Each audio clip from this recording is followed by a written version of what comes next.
സങ്കീർത്തനങ്ങൾ 108 അധ്യായം. ശത്രുവിനെതിരെ സഹായം. എൻ്റെ ഹൃദയം ഒരുങ്ങിയിരിക്കുന്നു, ദൈവമേ, എൻ്റെ ഹൃദയം ഒരുങ്ങിയിരിക്കുന്നു. ഞാൻ അങ്ങയെ പാടിപ്പുകഴ്ത്തും. എൻ്റെ ആത്മാവെ ഉണരുക, വീണയും കിന്നരവും ഉണരട്ടെ. ഉഷസ്സിനെ ഞാൻ വിളിച്ചുണർത്തും. കർത്താവെ, ജനതകളുടെ ഇടയിൽ ഞാൻ അങ്ങയ്ക്ക് നന്ദി പറയും. ജനപദങ്ങളുടെ ഇടയിൽ ഞാൻ അങ്ങയ്ക്ക് സ്തോത്രങ്ങൾ ആലപിക്കും. അങ്ങയുടെ കാരുണ്യം ആകാശത്തേക്കാൾ ഉന്നതമാണ്. അങ്ങയുടെ വിശ്വസ്തത മേഘങ്ങളോളം എത്തുന്നു. ദൈവമേ, ആകാശത്തിനുമേൽ അങ്ങ് ഉയർന്നു നിൽക്കണമേ. അങ്ങയുടെ മഹത്വം ഭൂമിയിലെങ്ങും വ്യാപിക്കട്ടെ.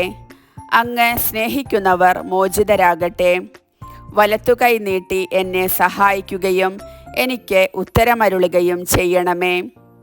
ദൈവം തൻ്റെ വിശുദ്ധ മന്ദിരത്തിൽ വെച്ച് വാഗ്ദാനം ചെയ്തു, ജയഘോഷത്തോടെ ഞാൻ ശെക്കെമിനെ വിഭജിക്കും, സുക്കോത്ത് താഴ്വരയെ അളന്നുതിരിക്കും. ഗിലെയാദ് എനിക്കുള്ളതാണ്, മനാസെയും എൻ്റേതാണ്. എഫ്രായിം എൻ്റെ പടത്തൊപ്പിയും യൂദ എൻ്റെ ചെങ്കോലുമാണ്. മോവാബ് എൻ്റെ ക്ഷാളനപാത്രം. ഏദോമിൽ ഞാൻ എൻ്റെ പാദുകം വയ്ക്കുന്നു.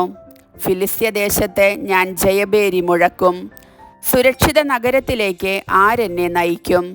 ഏദോമിലേക്ക് ആരെന്നെ കൊണ്ടുപോകും? ദൈവമേ, അങ്ങ് ഞങ്ങളെ പരിത്യജിച്ചില്ലേ? ദൈവമേ, അങ്ങ് ഞങ്ങളുടെ സൈന്യത്തോടൊത്ത് നീങ്ങുന്നില്ലല്ലോ. ശത്രുവിനെതിരെ ഞങ്ങളെ സഹായിക്കണമേ. എന്തെന്നാൽ മനുഷ്യൻ്റെ സഹായം നിഷ്ഫലമാണ്. ദൈവം കൂടെയുണ്ടെങ്കിൽ ഞങ്ങൾ ധീരമായി പൊരുതും. അവിടുന്നാണ് ഞങ്ങളുടെ ശത്രുക്കളെ ചവിട്ടിമെതിക്കാൻ പോകുന്നത്. കർത്താവിൻ്റെ വചനം.